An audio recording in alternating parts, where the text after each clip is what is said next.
had so much control. Hey guys and girls, how's it going? So I finally did it. I beat the new Watchdogs game. Took me ages, but you know, time constraints and everything, but I finally did it. So here are my 2 cents on this game. Here's my review of Watchdogs. Generally this game is scoring pretty good. GameSpot gave it 8 out of 10. Metacritic gave it a score of 81. But the user score, the reaction of the fans to this game has been really contentious. There's been such a division in the gaming community. Some people really enjoying the game, and then some people giving it like a 0 out of 10. Really? A 0 out of 10? So this is the worst game that you have ever played. That is just laughable. Sure, this game is not perfect by any stretch of the imagination. Yes, it's completely overhyped. Yes, Ubisoft did not deliver on some of the promises that they did make back in 2012 at E3. But this game is not a bad game, and it certainly doesn't deserve 0 out of 10. And for those people that are giving 0 out of 10s, you're just being petty and you're just being insulting to the developers that put time into this game, which is a good game. So I actually enjoyed it. I thought it was a good game. It's not an amazing game. It's definitely not the best game that's come out this year by far, but it is a good game and it's a solid installment and I enjoyed playing it.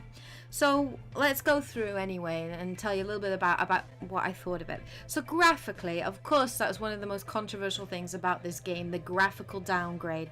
Yes, it's clear there definitely is a graphical downgrade. If we compare the graphics in the PS4 version, which was supposed to be the ultimate next gen kind of experience, if we compare that to the video that was shown in E3 back in 2012, clearly there's a graphical downgrade. However, the video that was shown in 2012 was kind of a high-end PC, so it's not really fair to compare the two.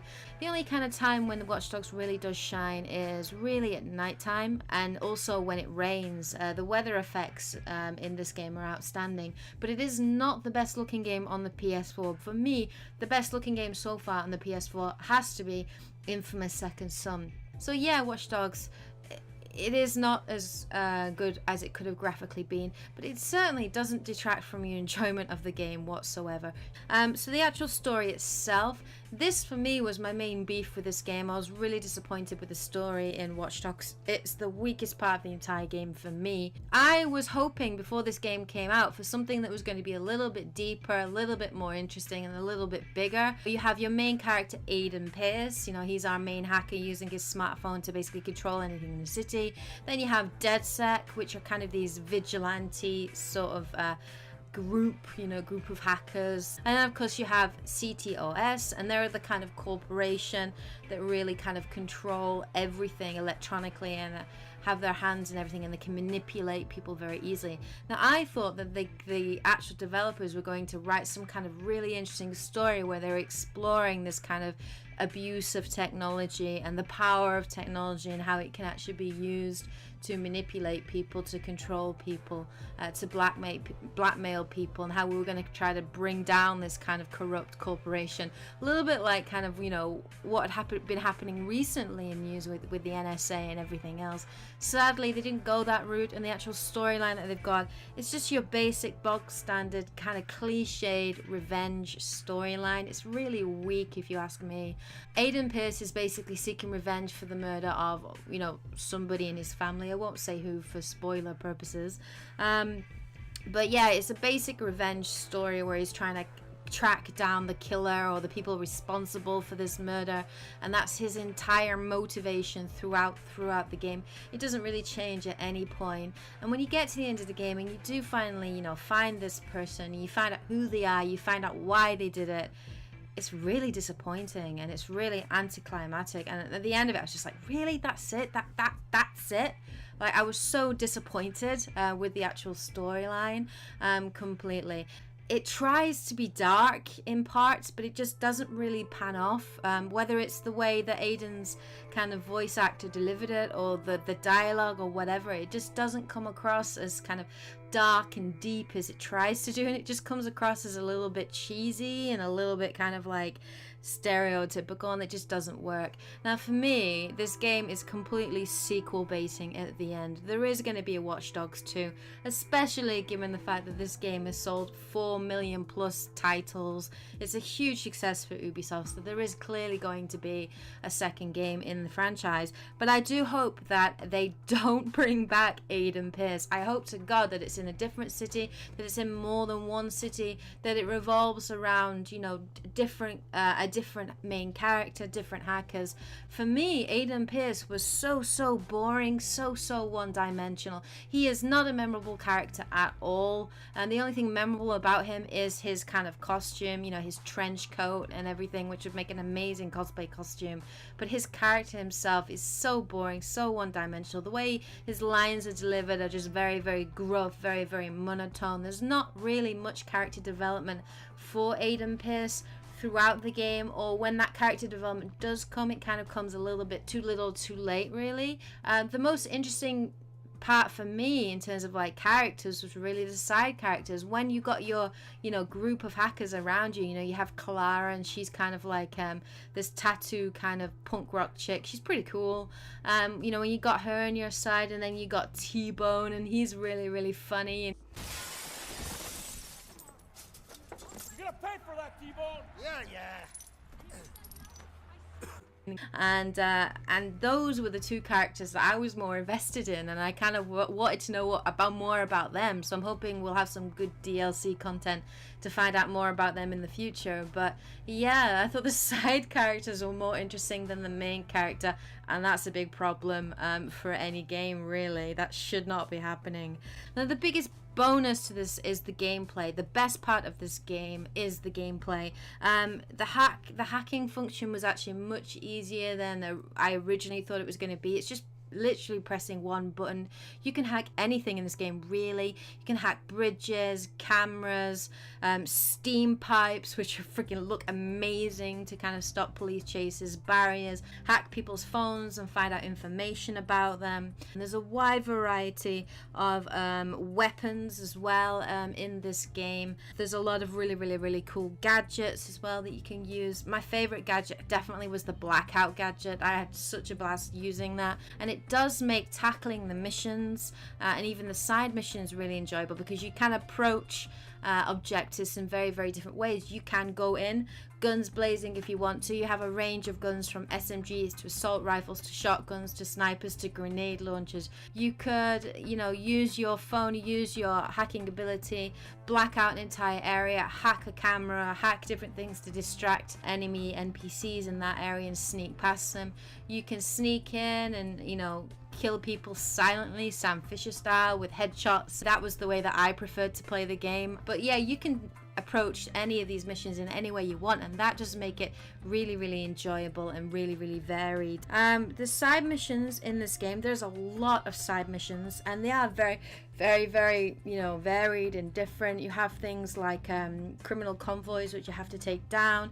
You have to stop criminal activity and hide and kind of trail potential criminal activity and stop it before it happens. Things like you have to infiltrate into gang hideouts. You can play chess, you can play games. There's even like a kind of a digital trip sort of mini games that you can do as well. My favorite by far definitely had to be the spider bot. That was so much fun. So there's a lot of content packed into this game to keep you occupied, to keep you busy, and to enjoy it. Now, at first, this content is great. At first, it's really enjoyable, and it's quite fun to like trail and sneak into gang hideouts or stop crime in progress.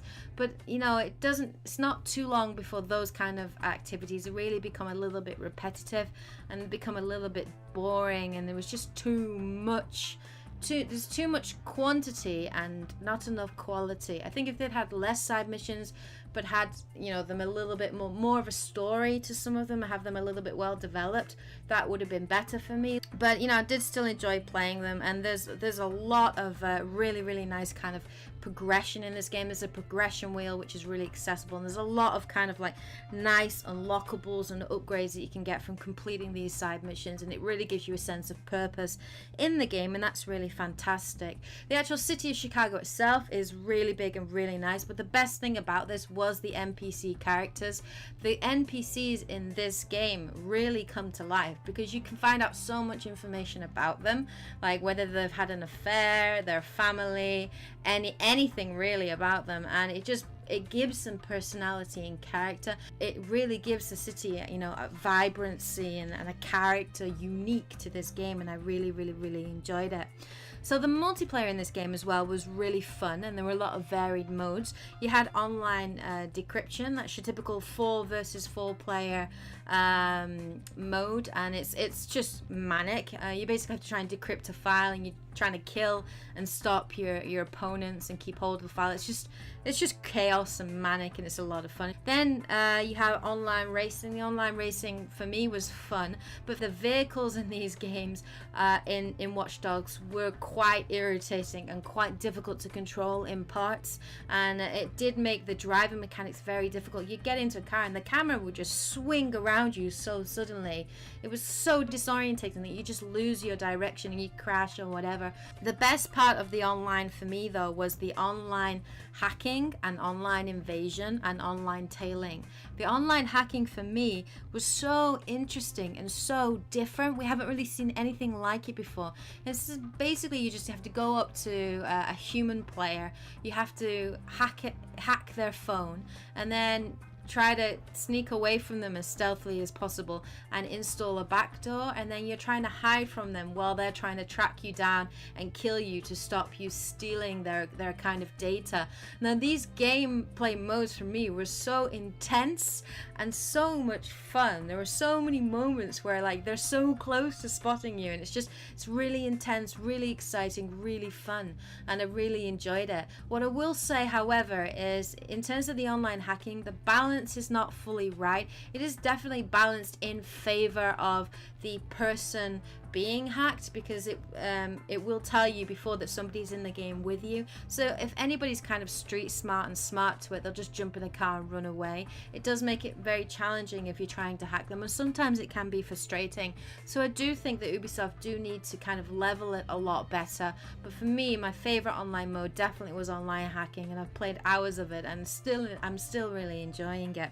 So overall, I thought Watch Dogs was a good game. There isn't much replay value in terms of the story, I will admit that, and the story is the weakest part for this for me, definitely. But the gameplay of this and all the side missions and all the things that you can do in the kind of Chicago do make it a very enjoyable game to play, and it will mean that you're going to get a lot of gameplay for your money. So overall, I would probably give Watch Dogs a 7 out of 10. It's not the best game that's come out this year, but it is still a good game, and it certainly doesn't deserve the 0s out of 10s that it is getting. Alright, so those are my 2 cents on Watch Dogs. So I hope you guys enjoyed this review. Have you played Watch Dogs, and what did you think of the game yourselves? If you did enjoy this video, please hit that like button to show your support. Check out any other videos on my channel, and if you like what you see, please go ahead and slap that subscribe button. Alright guys and girls, have a great day, and I will catch you next time in my next video. See ya! Yeah.